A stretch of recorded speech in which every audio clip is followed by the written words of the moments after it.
అందరికీ నమస్కారం అండి. ఆంధ్రప్రదేశ్లో జగన్మోహన్ రెడ్డి గారి ప్రభుత్వం ఏర్పడిన తర్వాత ఎక్కువగా సామాన్యులు ఎదుర్కొన్న ప్రధాన సమస్య మన రోడ్ల దుస్థితి. ఏ ప్రాంతానికి వెళ్ళాలన్నా, ఒక జిల్లా నుంచి ఇంకో జిల్లాకి ప్రయాణం చేయాలన్నా, ఒక మండలం నుంచి ఇంకో మండలానికి వెళ్ళాలన్నా ప్రతిరోజు అవస్థలే తప్ప ఇంకేమీ మిగలలేదు. సామాన్యుల జీవితాలతో ఆడుకుంటూ 4.5 సంవత్సరాల నుంచి ఈ ప్రభుత్వం రోడ్ల మెయింటెనెన్స్ కానివ్వండి, కొత్త రోడ్ల నిర్మాణం కానివ్వండి, వంతెనల నిర్మాణం కానివ్వండి, రాష్ట్ర రహదారుల్ని సింగిల్ లేన్ నుంచి డబుల్ లేన్ చేయాల్సిన బాధ్యత కూడా పూర్తిగా విస్మరించి,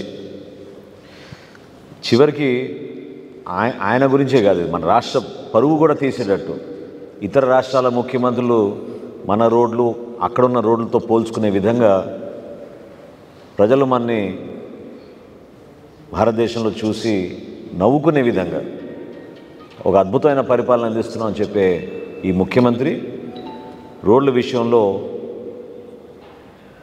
ఎంత అసమర్థతతోటి, అవినీతిలో కూరుకుపోయి వీళ్ళు ప్రజల్ని ఇబ్బంది పెట్టారో ఈ 4.5 సంవత్సరాల నుంచి ఈరోజు మీ ముందు జనసేన పార్టీ నుంచి మేము వాస్తవాలు బయట పెడుతున్నాం. అక్రమాలకి, అవినీతులకి అలవాటైపోయి ఈరోజు దేశ స్థాయిలోనే కాదు, అంతర్జాతీయ స్థాయిలో కూడా మన ఆంధ్రప్రదేశ్ పరువు తీసే విధంగా వీళ్ళ చేతగాని పరిపాలన, జగన్మోహన్ రెడ్డి గారి నిర్వాకం ప్రభుత్వాన్ని పూర్తి స్థాయిలో అభాసుపాలు చేసింది.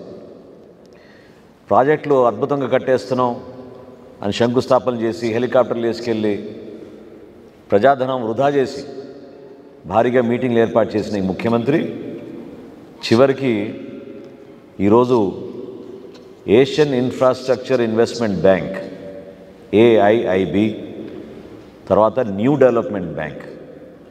ఈ న్యూ డెవలప్మెంట్ బ్యాంక్ ఎవరంటే అంతర్జాతీయ స్థాయిలో 5 దేశాల మధ్య జరిగిన ఒప్పందం, బ్రిక్స్ ఒప్పందంలో భాగంగా భారతదేశం అందులో ఒకరు కాబట్టి ఇతర దేశాల సహాయంతో పాటు ఇక్కడున్న ఎకానమీని పెంచే విధంగా, ఇన్ఫ్రాస్ట్రక్చర్ పెంచే విధంగా ఈ న్యూ డెవలప్మెంట్ బ్యాంక్ ఈ 5 దేశాల వరకే ఇన్ఫ్రాస్ట్రక్చర్ ప్రాజెక్ట్స్కి డబ్బులు ఇస్తూ ఉంటారు. చాలా కీలకమైంది. దీనికి గ్యారంటర్ ఎవరంటే భారతదేశం, అంటే గవర్నమెంట్ ఆఫ్ ఇండియా. ఇది ఒక సావరెన్ లోన్. ఇది రాష్ట్ర ప్రభుత్వానికి సంబంధించింది కాదు. రాష్ట్ర ప్రభుత్వం ఒక లోన్ కోసం, ఒక ప్రాజెక్ట్ కోసం అభ్యర్థించుకుంటే కేంద్ర ప్రభుత్వం దానికి గ్యారంటర్గా నిలబడి అంతర్జాతీయ స్థాయిలో రుణం తీసుకొచ్చారు. ఎన్ని సందర్భాల్లో కేంద్ర ప్రభుత్వం హెచ్చరించినా ఈ రాష్ట్ర ప్రభుత్వం ఏమాత్రం కూడా మారకుండా వాళ్ళ పందాలో వాళ్ళు పనిచేసుకుంటూ రివర్స్ టెండరింగ్ అంటూ ఈయన ముఖ్యమంత్రి అయిన తర్వాత కొత్త విధానం మొదలుపెట్టాడు. రివర్స్ టెండరింగ్లో ఈ న్యూ డెవలప్మెంట్ బ్యాంక్ నుంచి తీసుకొచ్చిన రుణాలు అవేంటో నేను ఎక్స్ప్లెయిన్ చేస్తాను. 85 కోట్ల రూపాయలు మేము సేవ్ చేసామని చెప్పి విపరీతంగా వీళ్ళు ప్రెస్ మీట్లు పెట్టి విమర్శించుకుంటూ కాలం గడిపేశారు. 85 కోట్ల రూపాయలు రివర్స్ టెండరింగ్ ద్వారా సేవ్ చేసామని చెప్పిన, ఆదాయం చేసామనే ఈ మహానుభావులు చివరికి ఏం చేశారు అసలు యాక్చువల్ రోడ్స్ కోసం అంటే, ఇక్కడ 2 ప్రాజెక్ట్స్ ఉన్నాయి ఆంధ్రప్రదేశ్కి సంబంధించిన major and critical road projects.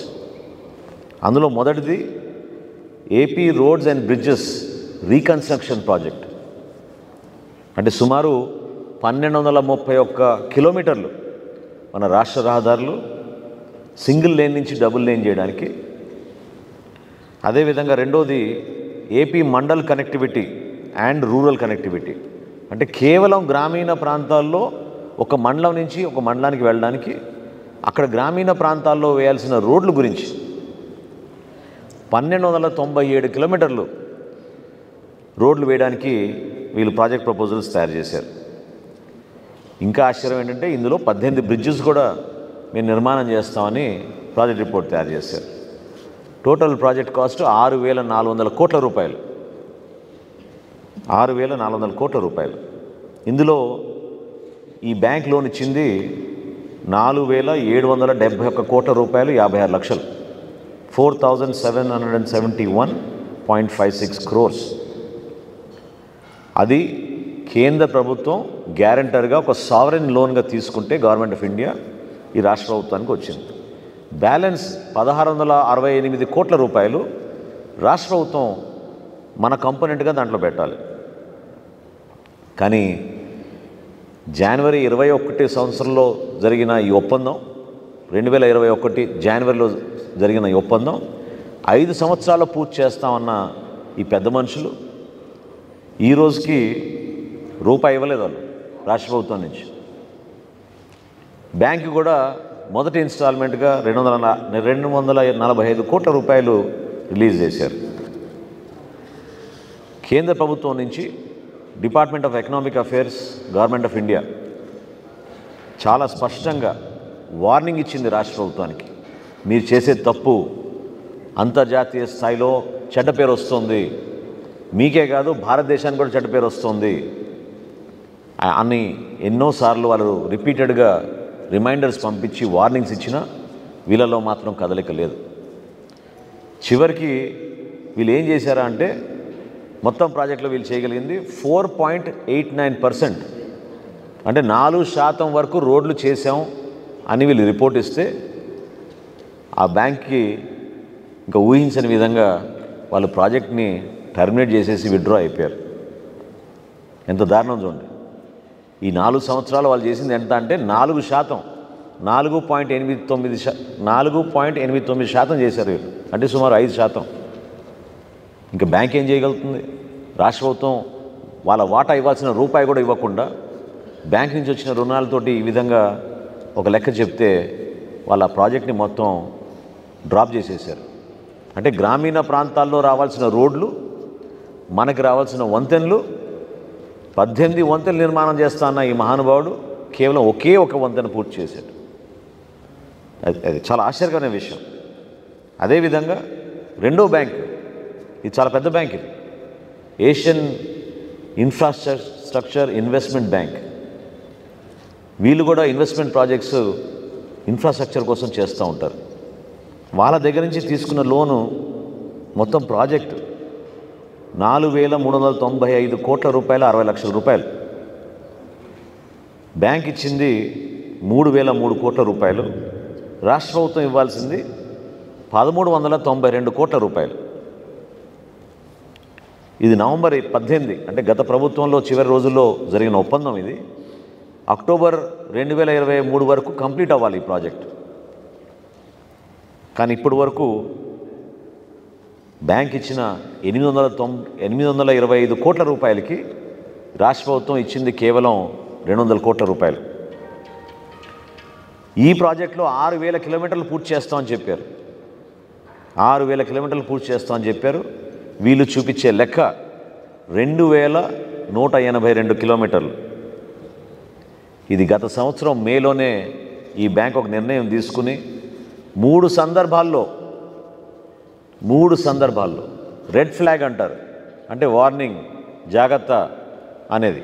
ఇది చాలా పరువు తీసే విధంగా ఒక అంతర్జాతీయ స్థాయిలో బ్యాంక్ మన రాష్ట్ర ప్రభుత్వానికి మన పరువు పోయే విధంగా 3 సందర్భాల్లో వాళ్ళు రెడ్ ఫ్లాగ్ రైజ్ చేస్తే ప్రభుత్వం నుంచి స్పందన రాకుండా చివరికి ప్రాజెక్ట్ని టర్మినేట్ చేసేశారు. నేను చదువుతాను చాలా స్పష్టంగా బ్యాంక్ ఏం చెప్పిందో. The project has now been assigned 3 red flags. The key implementation challenge is the unavailability of funds and release of funds by the counterpart. Counterpart ఇక్కడ ఎవరంటే రాష్ట్ర ప్రభుత్వం. రాష్ట్ర ప్రభుత్వంలో నిధులు లేవు, రిలీజ్ చేయలేదు వీళ్ళు నిధులు, కాబట్టి ఈ ప్రాజెక్ట్ని మేము డ్రాప్ చేస్తున్నాం. దీనికి 3 సందర్భాల్లో మేము రెడ్ ఫ్లాగ్స్ రేజ్ చేసినా కూడా పట్టించుకోలేదు అని ఒక అంతర్జాతీయ స్థాయిలో ఏషియన్ ఇన్వెస్ట్మెంట్ ఇన్ఫ్రాస్ట్రక్చర్ బ్యాంక్ ఈ విధంగా నిర్ణయం తీసుకుందంటే ఎంత దౌర్భాగ్యమో చూడండి. అసలు ఎక్కడ చూసినా వీళ్ళు అవినీతిలో కూరుకుపోయి ఏదైతే రివర్స్ టెండరింగ్ అని చెప్పారో ఆ రివర్స్ టెండరింగ్ని సమర్థించుకోవడానికి కాంట్రాక్టర్లతోటి వీళ్ళు కార్టెల్స్ రింగ్స్ ఫామ్ చేసి ఇంకెవరిని రానికుండా జరగాల్సిన ప్రాజెక్ట్స్, మన రాష్ట్రానికి అందాల్సిన మన రోడ్లు, సింగిల్ లేన్ నుంచి డబుల్ లేన్కి మారాల్సిన మన రహదారులు, వంతెన నిర్మాణం చేయాల్సిన ప్రాంతాలని పూర్తిగా వీళ్ళు ఇబ్బంది పెట్టి చివరికి ఈ బ్యాంకుల ద్వారా నిర్ధారించింది ఏంటంటే, ఇది మన రాష్ట్ర ప్రజలకి తెలియాలి. మా వంతు మేము జనసేన పార్టీ నుంచి ప్రతిరోజు ఇదే ప్రయత్నం చేస్తున్నాం. ఈ 11 ఎక్స్టర్నల్ ఎయిడెడ్ ప్రాజెక్ట్స్కి వాళ్ళు ఇచ్చిన నిధుల్ని వాళ్ళు అన్నది ఏంటంటే, half the money has been diverted. ఇది బ్యాంకులు రాసింది. వాళ్ళు ఇచ్చిన రుణాల్ని half the money has been diverted.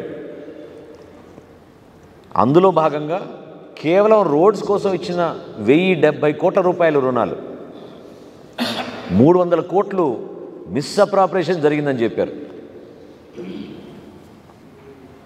అంటే అంతర్జాతీయ స్థాయిలో మన భారతదేశంతో ఒప్పందాలు జరిగి ఇటువంటి బ్యాంకులు వచ్చి మన రాష్ట్రాన్ని ఆదుకుందామని వాళ్ళు ముందుకు వస్తే, మన రాష్ట్ర ప్రజలేమో జగన్మోహన్ రెడ్డి గారి నాయకత్వం చూసి ఆయనకు అద్భుతంగా మెజారిటీ ఇచ్చి ఎంతో అభివృద్ధి చేస్తాడని నమ్మకంతో ముందుకు వస్తే, వాళ్ళు మన రాష్ట్రాన్ని తాకట్టు పెట్టి మన పరువు ప్రతిష్టలు దెబ్బతీసే విధంగా తీసుకొచ్చిన రుణాల్ని కూడా రోడ్ల కోసం ఉపయోగించకుండా డైవర్ట్ చేసేశారు, మిస్అప్రాపరేట్ చేశారని చాలా స్పష్టంగా ఈ 5 దేశాలకు సంబంధించిన బ్యాంక్, న్యూ డెవలప్మెంట్ బ్యాంకు, మొత్తం ఆసియా ఖండానికి సంబంధించిన ఏషియన్ ఇన్ఫ్రాస్ట్రక్చర్ ఇన్వెస్ట్మెంట్ బ్యాంక్, ఈ 2 బ్యాంకులు నిర్ధారించి మన రాష్ట్ర ప్రభుత్వాన్ని బ్లాక్ లిస్ట్ చేశాయంటే ఎవరు దీనికి బాధ్యులు?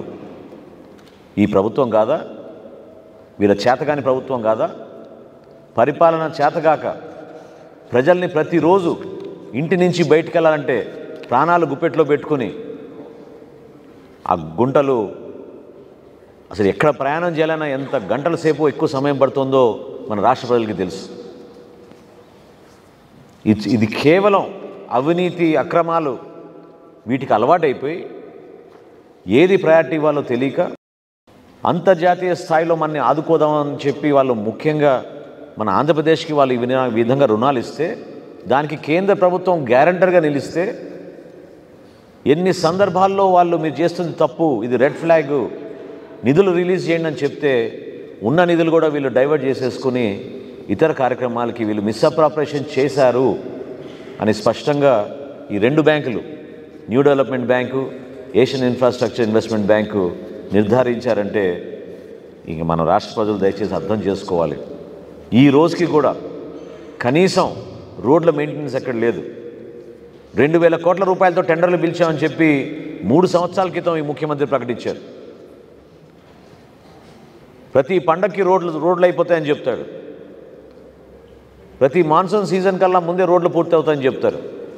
ఈ 4.5 సంవత్సరాల నుంచి మన సమయం వృధా చేసి ఈ రాష్ట్ర ప్రజలకి ఇంత ఇబ్బంది కలిగించిన వ్యక్తులు ఈ వైఎస్ఆర్సీపీ ప్రభుత్వం, జగన్మోహన్ రెడ్డి గారి నాయకత్వంలో చాలా అన్యాయం చేసింది, తీవ్రమైన అన్యాయం చేసింది. భవిష్యత్తులో మనం రుణాలు తెచ్చుకోవాలన్నా, ఒక ప్రాజెక్ట్ మనం అప్రూవ్ చేయించుకోవాలన్నా ఈ రోజున మనం బ్లాక్ లిస్ట్ అయిపోయాం. కాబట్టి ఆ పరిస్థితి కూడా లేకుండా చేశారు వీళ్ళు. ఇంత దుర్మార్గంగా వ్యవహరించారనేది ఈరోజు మీ అందరి ముందు ఈ సమాచారం ప్రవేశపెడుతున్నాం. చూసారు కదండి. మరి ఈ వీడియో కనుక మీకు నచ్చినట్లయితే ఒక లైక్ కొట్టేసి మీ అభిప్రాయాన్ని కూడా కామెంట్ బాక్స్లో తెలియజేస్తూ ఇలాంటి ఇంట్రెస్టింగ్ అప్డేట్స్ కోసం మా ఛానల్ని సబ్స్క్రైబ్ చేసుకోండి.